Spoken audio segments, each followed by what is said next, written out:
मैंने कुरान पाक की जो आयत पढ़ी, अल्लाह ताला कुरान पाक में फरमाता है वद्दुहा वल्लैली इज़ा सजा। तवज्जो चाहिए, ये सूरा बहुत छोटी सी है। अपनी अपनी नमाजों में आप मस्जिद में पढ़ते भी होंगे और अपने इमाम से इस सूरह पाक की मुकम्मल तिलावत भी समाअत करते होंगे। ये पढ़ने में अगरचे वद्दुहा बहुत ही छोटी आयत है, मैं मेंबरे रसूल पे पूरे दावे के साथ कहता हूँ, अगर इसकी तफसीर की जाए तो हमारी ये छोटी छोटी रातें आएंगी और खत्म हो जाएंगी, वद्दुहा की तफसीर खत्म नहीं होने वाली है। अल्लाह फरमाता है वद्दुहा, जिसका उर्दू में तर्जमा और मतलब ये है कसम है मुस्तफा के चेहरे की, कसम है नूरे जमाले मुस्तफा की। शायर ने कहा था रब ने रसूले पाक को ऐसा बना दिया, सब पैगंबरों में चांद के जैसा बना दिया। एक शायर ने बहुत पहले नबी की मिलाद, नबी की मजलिस मनाने वालों के लिए कहा था, वो आपके हवाले कर रहा हूँ, झूम करके बोल दो सुभान अल्लाह। एक शायर ने बहुत पहले कहा था गुले अकीदत लोटा लोटा कर हम के महफिल सजा रहे हैं, गुले अकीदत लोटा लोटा कर हम के महफिल सजा रहे हैं, हम के महफिल सजा रहे हैं।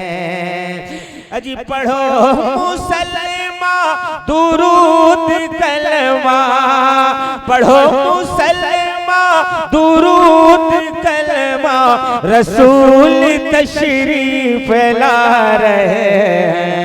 पढ़ो मुसलमा दुरूद कलमा, रसूल तशरीफ ला रहे हैं।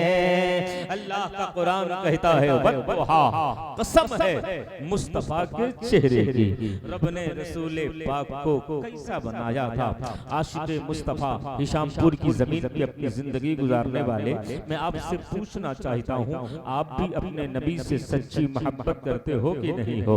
आपका जवाब होगा मौलाना, नबी से अगर मोहब्बत न होती तो रात के 12 बजने के बाद हर आदमी अपने आराम के लिए बिस्तरे इस्तराहत ढूंढता है।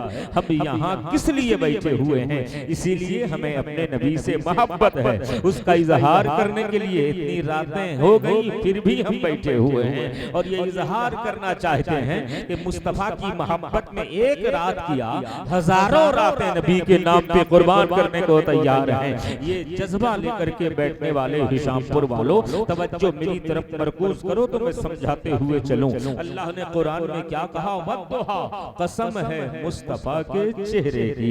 मुस्तफा तेरे चेहरे का कोई जवाब नहीं, मुस्तफा तेरे जलवे का कोई जवाब नहीं। ऐ मेरे प्यारे आका, ऐ मेरे मुस्तफा तेरी पेशानी का कोई जवाब नहीं। किसी शायर ने इसीलिए तो कहा था, झूम के सुभान अल्लाह बोल दो तो आपके हवाले कर दो। किसी शायर ने मुस्तफा की शक्लो सूरत, नबी पाक के जलवे को समात करके, जलवे को अपने ज़हनो फिक्र में रख करके एक शेर कहा था कि किरदार के तरह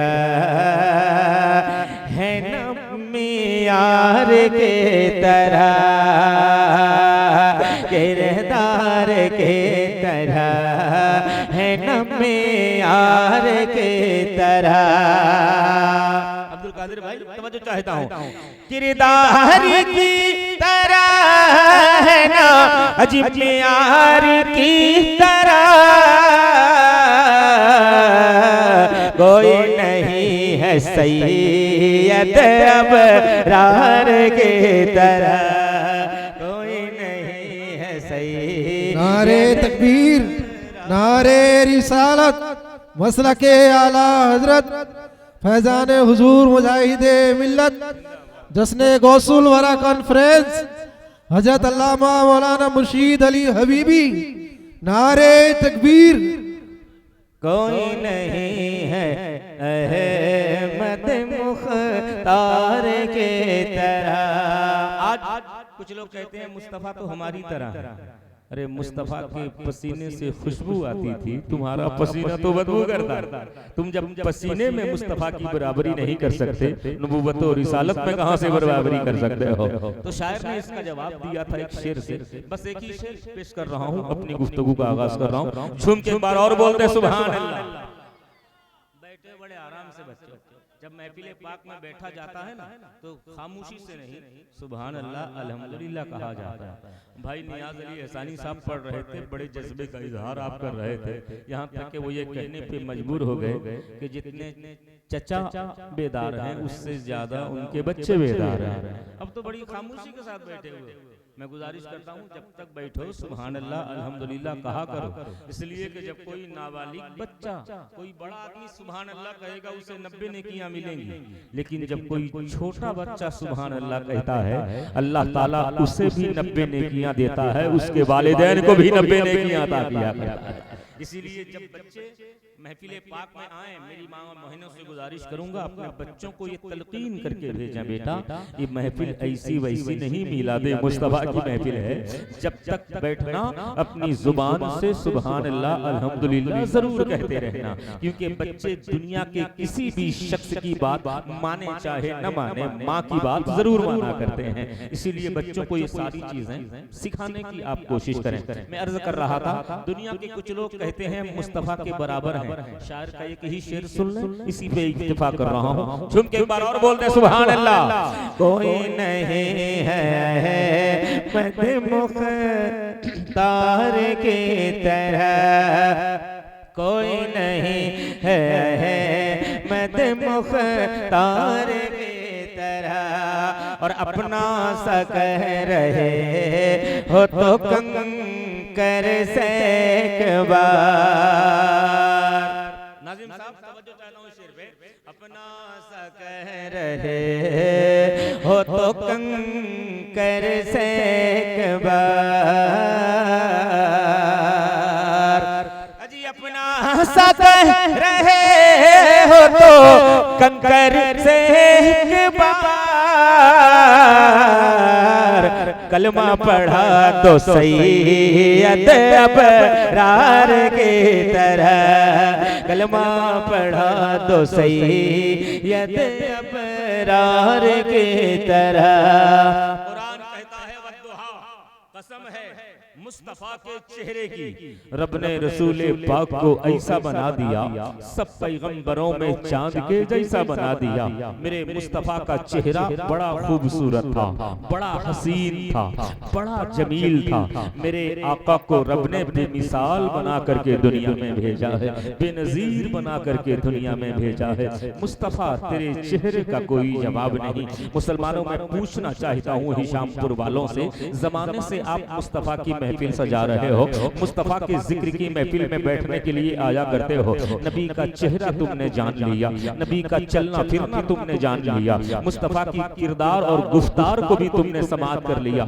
मैं पूछना चाहता हूँ हिशामपुर वालों, तुम अपने पैगंबर से सच्ची मोहब्बत करते हो कि नहीं हो? सबका जवाब होगा हाँ, क्योंकि नबी की हदीस हमने सुनी है। आका फरमाते हैं ला युमिनु अहदुकुम हत्ता अकूना अहब्बा इलैहि मिन वालिदिही व वलदिही वन नासि अजमईन। आका फरमाते हैं तुम में से कोई भी शख्स उस वक्त तक कामिल मोमिन नहीं हो सकता जब तक अपनी औलाद से ज्यादा अपने नबी से प्यार ना करे, अपने वालिदैन से ज्यादा अपने नबी से प्यार ना करे, दुनिया की सारी चीजों से ज्यादा अपने पैगंबर से मोहब्बत न करे, तब तक वो कामिल मोमिन नहीं हो सकता। तो अगर आप ईमान वाले हो तो यकीनन आप अपने नबी से सच्ची मोहब्बत करते होगे। तो यकीनन दुनिया का एक दस्तूर आपके हवाले करता हूँ, दुनिया का एक कानून आपके हवाले करता हूँ। दुनिया का दस्तूर है जिससे जिसको मोहब्बत होती है, आशिक के ज़हनों फिक्र में माशूक का चेहरा होता है, हर आशिक के दिमाग और दिल में अपने माशूक का चेहरा होता है। यकीनन आप अगर नबी के आशिक हो तो आपके दिल के किसी कोने में मदीने वाले का चेहरा जरूर बसा होगा, मुस्तफा का चेहरा जरूर छुपा होगा। आपका जवाब होगा मौलाना हाँ हाँ हमने सुना है मुस्तफा ऐसे थे, हमने सुना है मुस्तफा वैसे थे। मैं पूछना चाहता हूँ ऐ हिशामपुर वालों, अगर नबी का चेहरा तुम्हारे दिल के किसी कोने में महफूज है तो मुझे बताओ ना, अल्लाह ने मुस्तफा का चेहरा कैसा बनाया था, रब ने नबी का चेहरा कैसा बनाया था। बीच में से कोई खड़ा होकर कहेगा मौलाना साहब हमने सुना है नबी का चेहरा 14वीं रात के चांद के जैसे चमक रहा था, बाएं तरफ से कोई खड़े होकर कहेगा नहीं नहीं हमने सुना है मुस्तफा का चेहरा गुलाब के फूल के जैसे चमक रहा था। फिर उधर स्टार एजेंसी वाले कहेंगे नहीं, केजीएन एजेंसी वाले कहेंगे नहीं हमने तो ये सुना है नबी का चेहरा सूरज के किरण के जैसे चमक रहा था। अब जवाब कई तरीके का हो गया, जवाब में हेर फेर हो गया, जवाब कई तरीके का हमने सुन लिया। आखिर सुनो, किसी शायर ने एक ही शेर कहकर इस शुबह को दूर कर दिया कि सोचता हूँ सोचते हैं ऐसा है वैसा है, सोचता हूँ सोचते हैं ऐसा है वैसा है। हमें रब से पूछो, रब ही जानता है मोहम्मद का चेहरा कैसा है। रब से रब ही जानता है मोहम्मद का चेहरा कैसा है। रब ने रसूल पाक को ऐसा बना दिया, सब पैगंबरों में चांद के जैसा बना दिया। माएं बहनें बैठी हुई हैं, आप सभी हजरात अक्ले सलीम रखते हैं, आप जानते हैं कि शौहर की बातें अगर पूछनी हो जितने अच्छे तरीके से उसकी बीवी बता देगी कोई दूसरा नहीं बता पाएगा। इसलिए कि अगर बच्चा आपका कहीं बाहर आपकी नजरों से दूर होकर कोई गलत काम कर रहा है, क्योंकि बाप के सामने तो गलत हरकतें कभी करेगा नहीं, बाप से छुप करके करेगा, अपने गांव अपने घर के गार्जियन से छुप करके करेगा, उसका साथी बता देगा ये क्या करता है, ये अपने खास वक्त में ये क्या करता है साथी से पता चल जाएगा। ऐसे ही शौहर कैसा है, रात के सन्नाटे में वो अपनी बीवी के पास होता है, इसीलिए उसका हर हाल उसकी बीवी को खबर होती है, हर हाल की खबर उसकी बीवी से पता चलाया जा सकता है। क्या समझे आप, अगर कोई बात शौहर के बारे में पूछनी हो तो जितने अच्छे तरीके से उसकी बीवी बता देगी कोई दूसरा नहीं बता पाएगा। जब मुस्तफा के चेहरे पे बात आई कैसा था नबी का चेहरा, तो हम किसी और से क्यों पूछें, उससे पूछें जिसने नबी का सोना जागना देखा है, जिसने नबी का चलना फिरना देखा है, जिसने नबी का तनावुल फरमाना देखा है। आयशा सिद्दीका तुम ही बता दो ना, रब ने नबी का चेहरा कैसा बनाया था। आओ उम्मुल मोमिनीन नबी की चहेती बीवी हजरत आयशा सिद्दीका से पूछते हैं, आयशा तुम ही बता दो रब ने नबी का चेहरा कैसा बनाया था। तवज्जो चाहता हूँ हिशामपुर वालों, हजरत आयशा सिद्दीका से जब पूछो तो जवाब मिलेगा। आयशा सिद्दीका फरमाती हैं मुझसे मेरे नबी के चेहरे का क्वेश्चन करने वालों सुनो, एक बार आसमान पे 14वीं रात का चांद चमक रहा था, मैं उसी की चांदनी में बैठकर अपने आंगन पे अपने कपड़ों की सिलाई कर रही थी, कपड़ों पे पैबंद लगा रही थी, अचानक मेरे पैगंबर बाहर से तशरीफ लाए। आयशा फरमाती है मेरे करीब बैठने लगे, मैंने कहा या रसूल अल्लाह आप जमीन पे क्यों बैठ रहे हैं, मुझे इजाजत दें कोई चटाई मुबारक ले आ रही हूँ। मोहब्बते ज़ौजियते मुस्तफा पे कुर्बान जाओ हिशामपुर वालों। आका कहते हैं आयशा मुझे चटाई की जरूरत नहीं है, तू अपने दुपट्टे का आंचल फैला दे, उसी को अपनी चटाई बना लूंगा। आयशा सिद्दीका की मोहब्बत पे कुर्बान जाएं। हजरत आयशा ने मुस्तफा के बैठने के लिए अपने आंचल को बिछा दिया, नबी उस पे तशरीफ फरमा हो गए। कुछ देर के बाद जब आका लेटने का इरादा करते हैं, आयशा फिर कहती हैं या रसूल अल्लाह आप लेटना चाहते हैं, मुझे इजाजत दें घर के अंदर से कोई तकिया मुबारक ले आऊं, नबी की मोहब्बत पे कुर्बान जाओ मुसलमानों। आका फरमाते हैं आयशा मुझे तकिया की कोई जरूरत नहीं है, तू बैठ जा, अपना जांघ मेरे हवाले कर दे, उसी को अपना तकिया बना लूंगा। हजरत आयशा के जांघे मुबारक पर मेरे आका ने अपना सरे अनवर रखा और आप लेट गए, आप लेट गए। आयशा सिद्दीका क्या कर रही हैं जरा तवज्जो के साथ सुनना। हजरत आयशा कभी कभी आसमान के चमकते हुए चांद को देख रही हैं, कभी कभी मुस्तफा के चेहरे को देखती जा रही हैं। ये बार बार ऊपर नीचे देखना नबी को नागवार गुजरा। पूछ लिया आयशा क्या मामला है, कभी कभी तुम मुझे देख रही हो, कभी कभी आसमान को देख रही हो। आयशा सिद्दीका फरमाती हैं या रसूल अल्लाह, कभी कभी मैं आसमान के चांद को देख रही हूँ, कभी कभी मदीने के चांद को देख रही हूँ। कहा क्या मतलब? न देख करके ये फैसला कर रही हूँ कि आसमान का चांद ज्यादा खूबसूरत है या हलीमा का चांद ज्यादा खूबसूरत है। मेरे आका ने पूछा फंजुर माज़ा तरा या आयशा, आयशा बता तेरी राय क्या है, तेरा फैसला क्या है। आयशा ने जो जवाब दिया था सुनने के काबिल है। आयशा सिद्दीका कहती हैं या रसूल अल्लाह, चांद से तशबीह देना ये भी कोई इंसाफ है? अरे चांद में तो दाग है, आपका चेहरा साफ है। मुस्तफा का चेहरा साफ है। रब ने रसूले पाक को ऐसा बना दिया, सब पैगंबरों में चांद के जैसा बना दिया।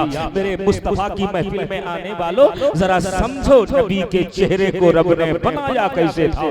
मुस्तफा का चेहरा रब ने बेमिसाल बनाया था। उनके चेहरे की कोई मिसाल नहीं, उनके किरदार की कोई मिसाल नहीं, उनकी गुफ्तार की कोई मिसाल नहीं। हमें मुझे कह लेने दिया जाए नबी के जिंदगी के एक लम्हे का जब कोई जवाब नहीं, नबी की नबूवत का जवाब कहां से लाओगे? मुस्तफा की रिसालत का जवाब कहां से लाओगे? रब ने रसूल पाक को ऐसा बना दिया, सब पैगंबरों में चांद के जैसा बना दिया। कुरान ने इसीलिए कहा था कसम है मुस्तफा के चेहरे की, कसम है मुस्तफा की। अल्लाह ताला कुरान में ये कह करके इस बात का सबूत दे दिया कि कसम किसी महबूब चीज की खाई जाती है। अल्लाह का कुरान महबूब के चेहरे की कसम का जिक्र करके इस बात का सबूत दे रहा है कि अल्लाह को सबसे ज्यादा मुस्तफा का चेहरा पसंद था। अल्लाह अपने महबूब के चेहरे को बहुत पसंद किया करता था। नबी के चेहरे के बारे में आप समझ गए होंगे कि अल्लाह ताला ने बड़ी बेनजीर शक्ल मुस्तफा को अता की थी। इसीलिए तो किसी शायर ने बहुत पहले यही कहा था कि या रसूल अल्लाह, इसलिए ये महफिल में हर तरफ उजाला है, इसलिए ये महफिल में हर तरफ उजाला है,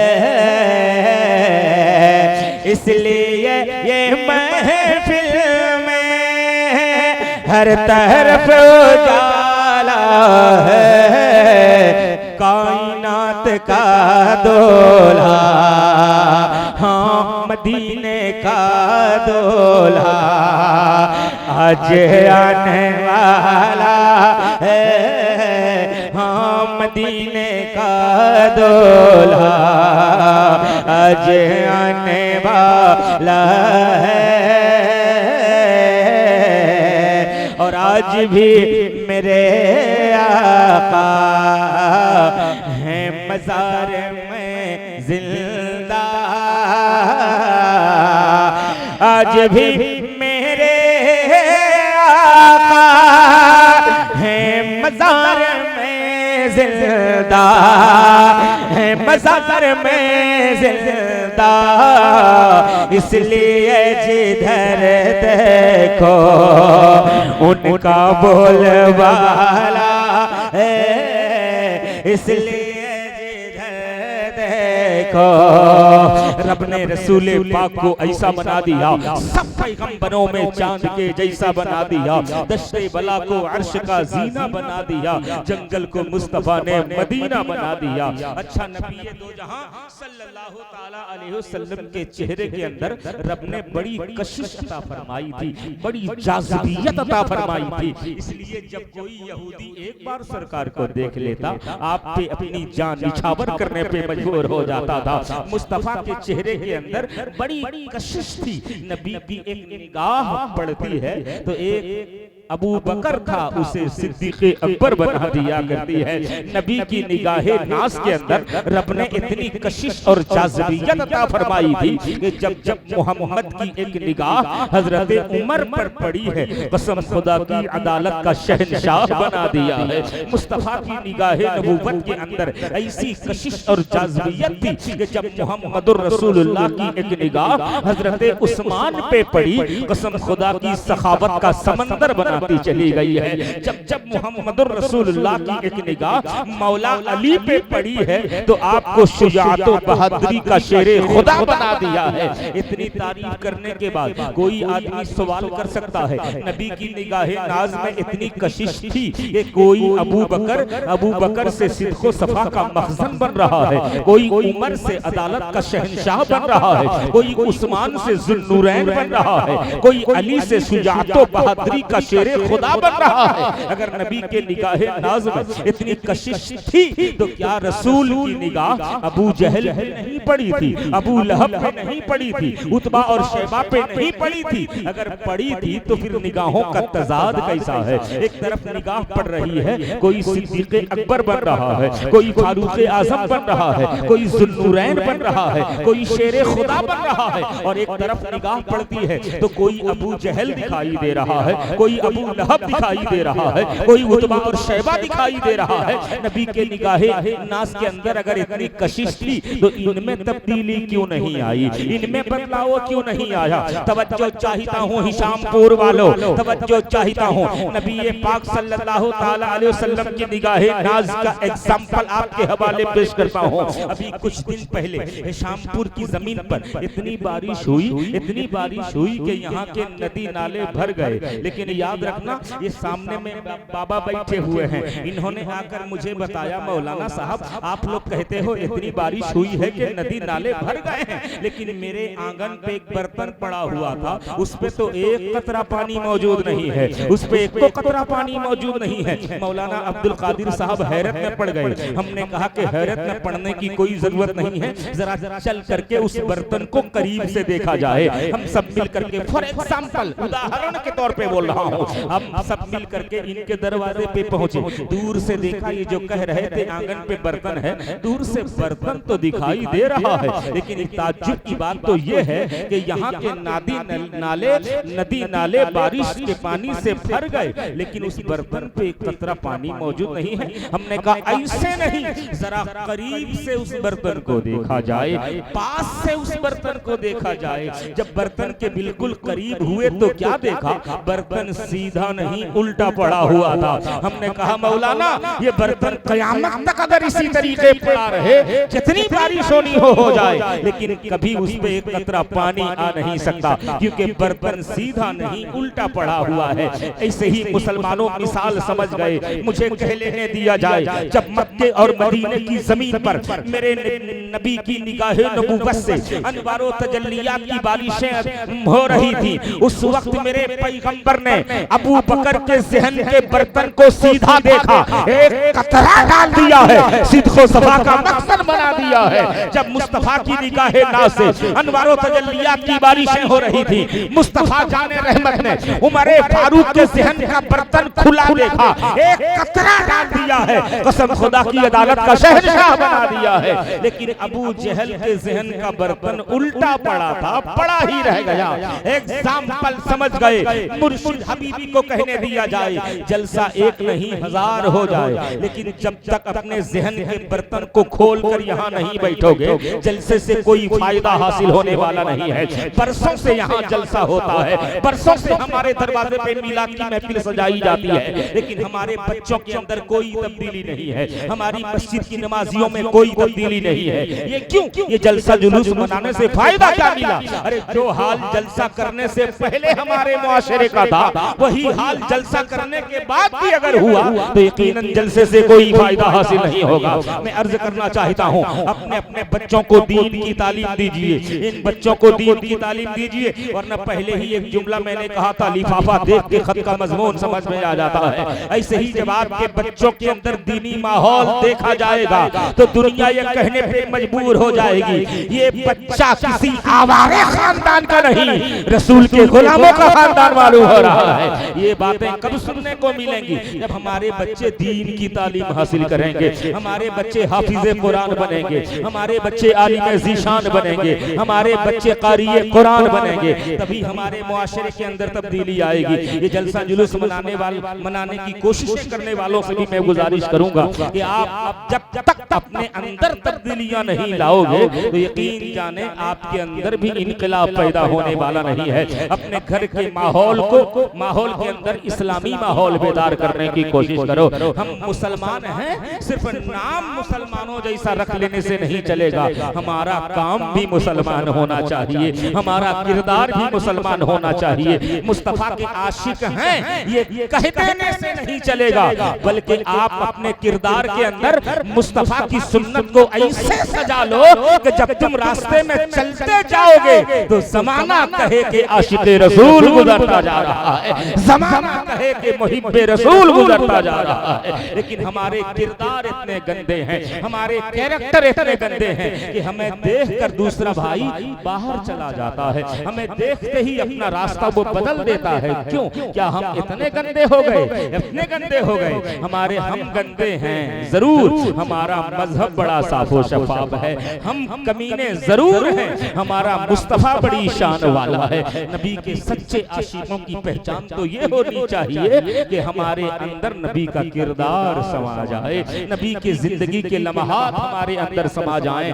वक्त नहीं है कि मैं इसे तफसील से आपको समझाऊं, इंशाअल्लाह फिर किसी मजलिस में वक्त मिला आपके हवाले कुछ बातें और इसी ताल्लुक से पेश करने की जसारत हासिल करूंगा। अल्लाह ताला की बारगाह में दुआ है मौला ताला इस मुख्तसर सी हमारी हाजिरी को अपनी बारगाह में कबूल फरमाए। जितने लोगों ने दामे दिरे में कदम सुखन ताउन करके इस जलसे को सजाया है, मौला ताला उनकी कमाई में रिज़्क में भी पनाह बरकतें अता फरमाए। जितने लोग शौक रखते हैं जलसे जुलूस का, मौला उनके घर में भी इस्लामी माहौल अता फरमा दे। हमारी माएं बहनें बैठी हुई हैं, मौला इन्हें भी अपने अपने घरों को सजदों से आबाद करने की तौफीक अता फरमा दे। इनमें से जितने भी मेरे भाई तेरी मस्जिद को सजदों से आबाद कर रहे हैं, मौला तू भी उनके घरों को बरकतों से आबाद फरमा दे, रहमत के फरिश्तों से आबाद फरमा दे। और जो मस्जिद नहीं जाते, मौला उन्हें भी मस्जिद जाने की तौफीक अता फरमा दे। इन्हीं चंद कलिमात के साथ मैं अपनी गुफ्तगू खत्म करता हूँ। आखिर दावाना अनिल हम्दुलिल्लाहि रब्बिल आलमीन।